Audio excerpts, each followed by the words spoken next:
Headlock defense. So there are a variety of ways to defend against a headlock or a hip toss. And instead of using and going over only one technique at a time, I'm going to make this video a little bit longer, and I'll show you a couple different ways to defend against a headlock.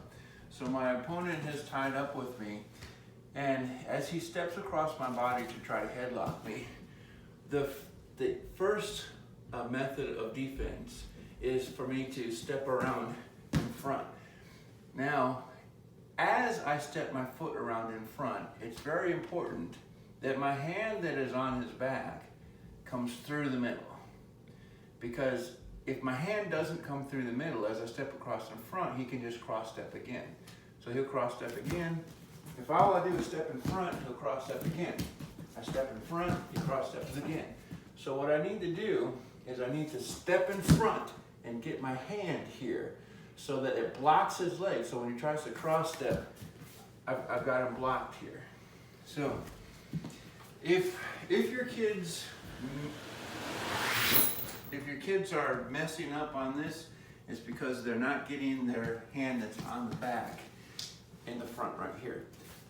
All right, so additionally, you could consider this a second way to defend it, or you can consider this an improvement off the first way to defend. As my opponent cross steps, what I can do as I step across in front is I'm going to arch my back and let this leg be light, which will help me step across. So arch my back, so he steps across in front. I'm going to arch my back and kind of swivel like this. So he steps across in front. I'm going to arch my back and kind of swing my legs around. Arch my back and swing my legs around. He steps across in front. Arch my back and swing my legs. Now don't forget, after I get here, put my hand in. He steps across, arch my back and swing my legs around. Block. He steps across in front, arch my back, swing my legs around.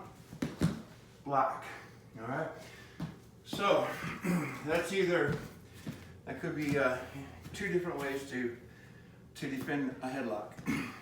A third way to defend the headlock is to take the power away from his arm by pushing his head away. Now, when someone does a hip toss, a headlock is a type of a hip toss. It's common for people to be confused and think that the power of the headlock or hip toss is in the upper body by twisting the body. And that's really not the case.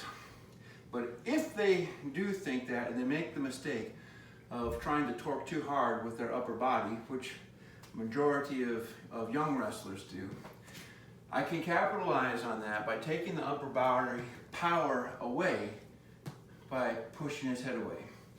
So my opponent steps across. This hand, instead of going underneath and out, is going to go over to top of the ear. I'm going to push his head away as I pop my hips forward and lower my level. Okay? Now I've stretched him out. So this arm is almost straight, and he's not going to be able to, unless he's incredibly strong, he won't be able to throw me over his hip. So once again, all right, I call this a head torque. He steps across, my arm, which is on the back, goes over the top of his arm.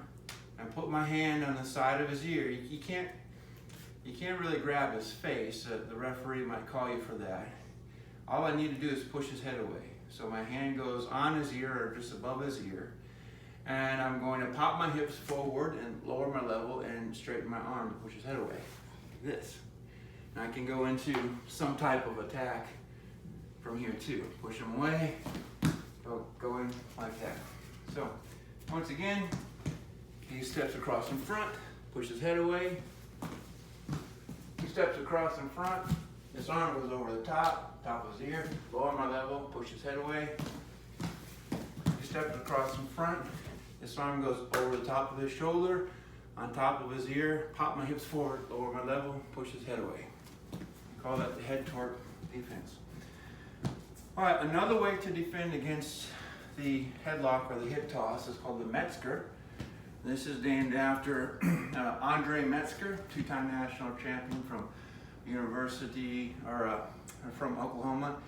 Andre Metzger, incidentally, is a Hall of Fame wrestler, and at the time of this recording, he is still wrestling, and he's in his 50s. So he might be 100 years old by now, but he's still wrestling. He's an incredible wrestler. He has immense upper body strength, and he was able to do this move because of his upper body strength. The opponent steps across in front, and what you do now, you're gonna step around, and this time your front arm is going to dig in between the legs like this. You pop your hips forward. Now, as I pop my hips forward, he's gonna become heavy on this leg, light on this leg. My trail leg, in this case my left leg, is gonna block him, and I'm just gonna back step like this and get him down to the mat. If you're really strong, like Andre Metzger, you don't have to actually back step. So opponent steps across, you step in front. If you're really strong, like Andre Metzger, you just grab like this, pick him up, and then return him to the mat. Most people are not that strong, so you can use your leverage. All right, opponent steps across, step in front, dig the switch. I'm gonna put my inside knee down and pull this leg out and drive him over. One more time, the Metzger as headlock defense. Opponent steps around, step in front, dig my hand in between the legs. Trail knee is gonna go down, pull on this leg and drive forward. You might want to do this, or maybe this, as a way to capitalize it when you get them down. So those are a couple different ways for headlock defense. One more, very simple, just sagging the hips. Opponent steps across, and what I'm going to do is I'm going to pop my hips forward, throw my head back as far as I can, drop to my knees so that my laces hit the mat, and I can hug my opponent like this. All right, so I'm making myself really, really heavy. Opponent steps across, I'm gonna drop to my knees, grab my laces, pop my hips forward, throw my head back. I'm using my head to pull his arm backwards, like this. Okay, now from here, I might do this. It's just hip sag. Opponent steps across, pop my hips forward, pop on my knees, using my head to pull his arm backwards, which is going to pull him backwards. Now from here, I'm going to go Kosadashi, Kosadashi, Yoridashi, the twisting stance. Opponent steps across. All right, this leg is going to back step. This arm is going to shoot forward. And then get pulled down. All right, headlock reversal. So, my biggest claim to fame in the wrestling world is in Cedar Falls, Iowa, when I was in 7th and 8th grade, I wrestled against Randy Guard, who was a great wrestler, and he was great at headlocking. And I could never stop his headlock, but I could reverse it.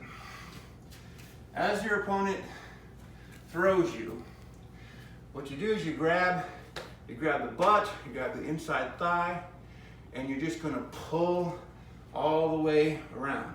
Grab the inside thigh, grab the butt. So he's gonna throw me all the way over, and I'm just gonna grab on side here like this, and as I go to my hip, I'm gonna swing my arm around. So he throws me, swing my arm around. It's important to put your chin on the shoulder that you wanna roll to. So I can even swing my legs around to give me momentum. So he steps across, I swing my legs around, I look at my inside shoulder. And then go for my reversal from there. If he beats you and you can't get your arm down, you might be able to do it by just bear hugging him. It's a lower percentage, but if he beats you, can't get your arm done, it's a desperation reversal. He throws you, hug him, put your legs around. Now, clasping your hands around the waist is illegal in folk style wrestling unless your opponent is on his back and you're in a pinning combination. So you can, if he's on his back and you're going for the pin, you can clasp like this. But if he's not on his back, you're not in a pinning combination, you gotta let go. So there's a couple different ways to defend from a headlock or a hip toss. You gotta practice each one of them, find what works for you, get good at one or two of them. You gotta know how to do it because somebody's gonna headlock you sometime.